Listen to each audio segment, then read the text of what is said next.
Wait, what? Yes, indeed. Quite. What are you doing, OC Remix? I do adore you so.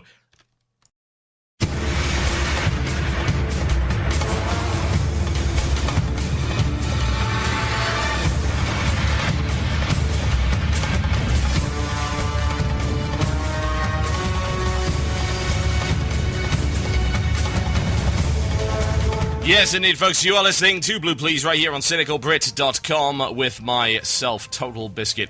Okay, so let's have a little bit of a chat about something we like to call Luck of the Draw. A.K.A. giving in to the bore! Because that's what it is! That's exactly what it is! That's all it is! Don't let me hear you say, oh, but Total Biscuit, we need it in pug environments. In my day, people manned the hell up and did the instances and didn't cry, but it was hard, and I had to get myself a group and whine, cry, and complain. Man up, get a spine.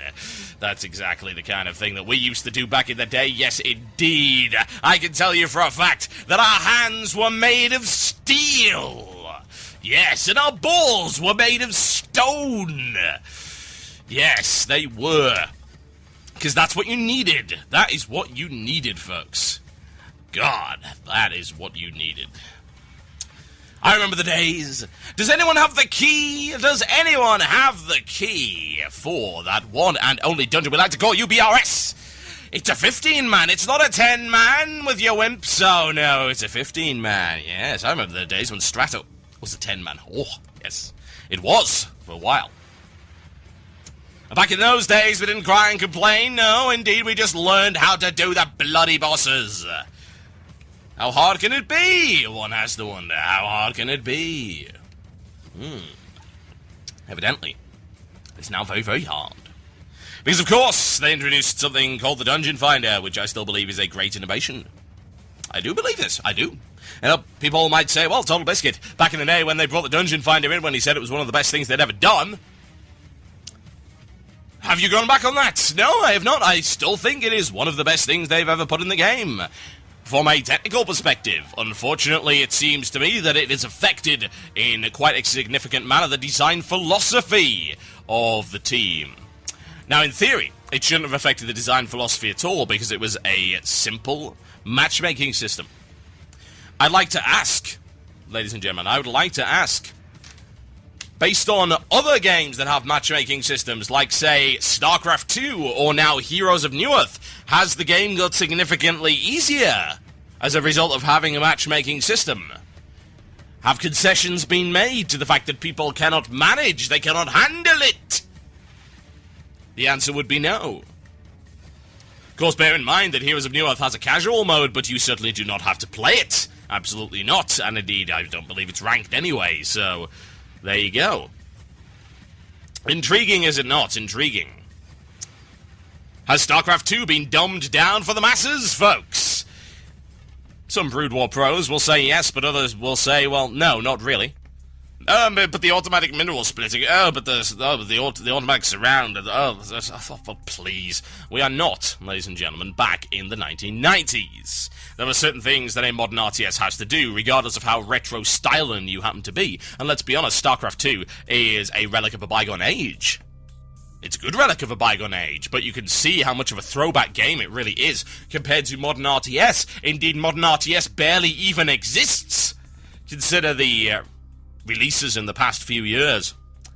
What modern RTSs have been around? Well, I can think of a few.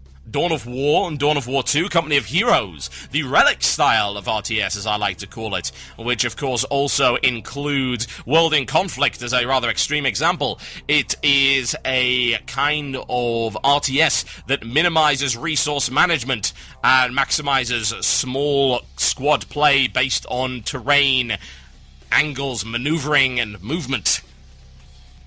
Yes, it does.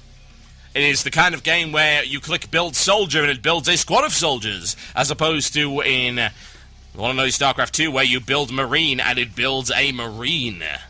Yes. Dawn of War is similar. And then Of course, you have StarCraft 2 that comes in and jostles out of the way and says, "Oi! This is who I am." And some people are surprised that a game like StarCraft 2 can still survive. And I actually have to wonder why there aren't more games like it. When was the last Age of Empires game that came out? It was Age of Empires 3. When the hell did that come out? That was a long time ago now. RTS just isn't like it used to. But bear in mind, the most important thing is that simply because they put in easy matchmaking systems with Battle.net 2.0, or some people will call it 9.2, they did not dumb the game down for it. No, indeed, they did not. They had no need. Why, indeed, would they need to, when they can simply say, if you are bad, you will go into a lower league? So, please explain to me why it's not okay to say, if you are bad, you cannot do heroics. Why? Why is that not okay? It's in my opinion anyway, it's a terrible design philosophy shift, even from the beta. During the beta, they were saying, we want normals to matter again, we want heroics to matter again, and if you want to get into heroics, you, yes indeed, you, not anybody else, just you, has to prove that they have the guts, they have the mettle, in order to actually get into this dungeon. To succeed in this dungeon. And, of course, to get the loot that you so deserve at the end of said dungeon, so you can advance on. The argument in favor of that is extremely simple. Heroic gear is required for one thing: to get into raid dungeons. Raids require organization. Yes, indeed they do. They require organization, and they require commitment. So, tell me exactly why you need the starter gear that you would need in order to start a raid if you do not have those two things. If you do not have organization, and if you do not have commitment. There was a third element, of course, and that is the ability to actually play properly. You wouldn't think that that was a prerequisite. It's like saying, well, in order to apply for this job, you have to be able to read and write. It's the kind of thing that you assume if someone's applying for a job in a Western nation, that they can read and write. Unfortunately, World of Warcraft standards are significantly lower than that. In order to get into raids, you have to be able to play your class. At least it is the case now. If anything, I'm glad that that is still maintained as something that is viable, something that requires you to work. There are a lot of good things going for Cataclysm, and as far as I'm concerned, the first tier of raiding is one of them. It is an exceptional tier of raiding, folks. It really, really is. Sure, people have killed stuff. People have killed an awful lot of stuff. We can go and have a look on WoW Progress, in fact, and tell you exactly how many people have killed a lot of stuff. I can tell you, for instance, that the most current killed boss is Harfus Wormbreak. Actually, it's not now, it's Magmor. Magmor with 35,000 guilds have brought him down. 35,000 guilds, folks. But. They're still fairly challenging. Yes, indeed they are. Note the difference between the amount of kills of Magmor and the amount of kills of Nefarian. 35, indeed 36,000. 94% of current raiding guilds have downed Magmor. That is their entry-level boss of choice. And of course, very close behind that we have Harfus Wormbreaker of the Bastion of Twilight, and then the Omnitron defense system of the Blackwing Descent. But then you have a look at Nefarian in that same dungeon, and you have only 4,740 guilds that have killed him. That's 12.33%. Is that not glorious? Is that not glorious? Is that not something you should be celebrating? You want to know why you should be celebrating? Because at the same time, in Wrath of the Lich King, it looked more like, how many have killed, let's see, first boss that you would want to maybe kill. Let's just say, Anubra Khan, for the sake of it. How many have killed Anubra Khan, folks? Pretty much about the same who have killed Kel'Thuzad. Because there is nothing advanced about Kel'Thuzad, there is nothing advanced about Kel'Thuzad. A similar situation in Bastion of Twilight. Only a third of the guilds who have actually downed Harfus Wormbreaker have actually managed to kill Cho'Gall. Less than half have managed to kill the Ascendant Council. And there's even a fairly significant drop between Harfus Wormbreaker and Valiona and Thuralion. To the tune of about 20%. It's fairly significant. We see the same thing at Conclave of Wind. 62% take down Conclave of Wind, and yet only 21% have killed Alakia. This is a good thing. You should be happy about this. However, the risk is that the luck of the draw will ruin all of this. We've seen a buff like luck of the draw before, haven't we? Yes, we have. Do you remember what it is? I certainly hope you do. It is the buff in Ice Crown Citadel. The buff in Ice Crown Citadel, which was called optional. I mean, oh, well, you know, if you're an organized guild, you don't have to use it. Yet, there's no reason not to use it. We know this. We know this for a fact, folks. We know this for a fact. And this is where the problems start to arise. Luck of the Draw. If you don't even know what it is, then you should be paying attention. Luck of the Draw allows for you to gain up to 15% additional health, damage, and healing. Simply by virtue of having random members in your group. It was significantly increased from Wrath. Indeed, it was buffed. Doubled. Tripled, in fact. If you have 3 people in the group that are from the random dungeon finder. And the excuse for providing this was that, hey, it's a random group, it doesn't have the kind of coordination that a guild does, so we're gonna give them a buff. We're gonna give them the edge, give them something to help them out a bit. Problematic. Why is that problematic, folks? Why do you think that is? Because, of course, the naysayers will turn around and say to me, well, Total Biscuit, it doesn't matter. If you're in a guild, you do not get access to that. And I would turn around and say, it does not matter if I do not get access to that as a guild. It's not as a guild that I am worried about the difficulty of a dungeon. And it's more to the point that as a guild, I am not concerned about pugs getting an easy time of it. That's not what matters. It's, at this point, you have to look beyond the simplistic, beyond the what is directly affecting me right now attitude of many players. Many players are very simple-minded. They do not really understand the complaints. There was that big thread that I covered in Azeroth Daily that turned around and said, well, why are people concerned? You don't have to use it. And it's very simple. It's very simple indeed why people are concerned, folks. Very easy. The concern comes down simply to the fact that it makes players worse. And that is a long-term problem. It's an insidious cancer within the player base. It has always been an insidious cancer within the player base. It has always been the kind of thing that should be sliced out surgically before it becomes malignant. Unfortunately, Blizzard has repeatedly failed to do that. Yes, indeed they have.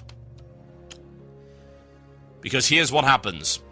When you play a game and the game gets consistently easier in order to allow you past a certain point, you get worse at that game. You are not encouraged to get better. And indeed, you know every time that if you fail, the game will simply get easier for you and allow you through. That's why actually an adaptive difficulty system like that, when it first came into play, which was many years ago, was hailed as a revolution and then quickly abandoned.